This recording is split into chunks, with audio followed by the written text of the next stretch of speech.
The Dusty Key Mystery by Lynn. Chapter 3. The Key. The creaking hinges seemed to make Georgie's mind numb. Not a muscle of his body could move, even though the words, "Run, run," kept chasing around in his head. Those minutes seemed to last forever and always. Georgie had never been so frightened. Not even in his dreams when monsters were after him in the darkness of night. There had always been the vague but comfortable feeling that Mom and Dad were close by, and that the animal that kept changing from wolf to lion to bear might be only a dream after all. But now, who knew where they were? And this was most certainly not a dream. Then, just when Georgie was sure he would faint, he heard a strangely familiar giggle. At that moment, the temperamental flashlight beam snapped back on. It revealed two bedraggled little figures emerging from behind the green door. Both boys sighed in relief. Their knees still felt weak, and beads of perspiration stood out on their foreheads. "Sorry we scared you," Nellie Jane said, looking up. "Who was scared?" Pete demanded. "How'd you get in here?" Georgie asked. "We wanted to surprise you. We tried to get in the back door, but it was locked. Then we found this little tunnel and we crawled through." Nellie Jane was still on her knees. She examined the place through which she had come. "What is this little hole?"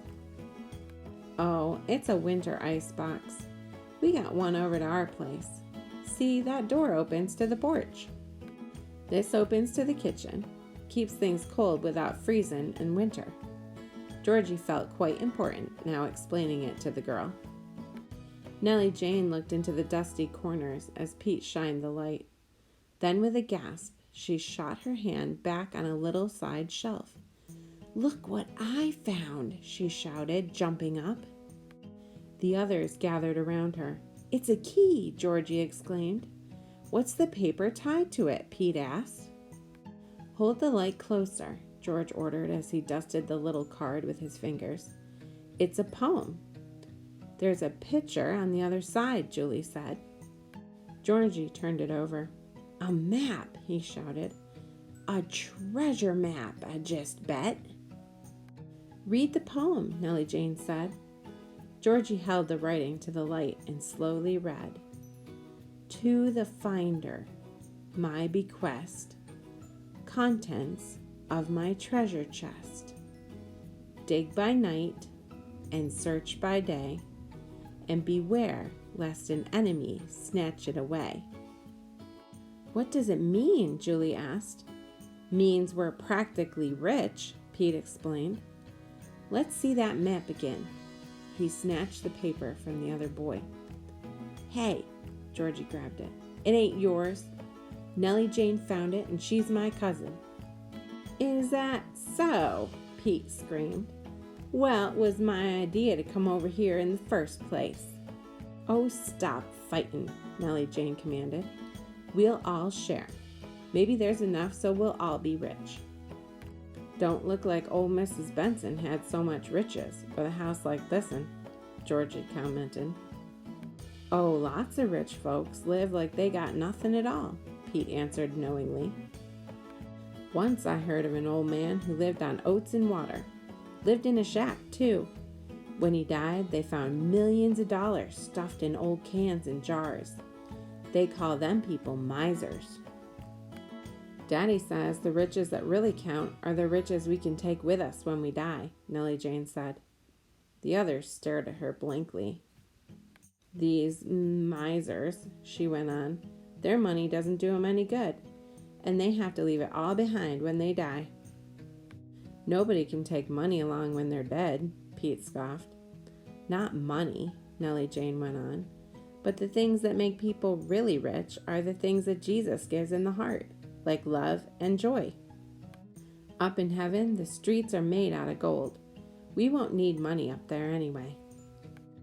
"Well," Georgie laughed, "I guess while old Mrs. Benson walks around in those streets of gold, we might as well have what she left." "I do hope Mrs. Benson is with Jesus," Nellie said seriously. Georgie looked at her queerly. Don't everybody get to be an angel when they die? Except in murderers, maybe? The girl's eyes widened in surprise. Oh, nobody turns into an angel. Jesus said that only a few find the narrow way to heaven. You find the way through Jesus. Pete shuffled restlessly. We better be getting home, he announced.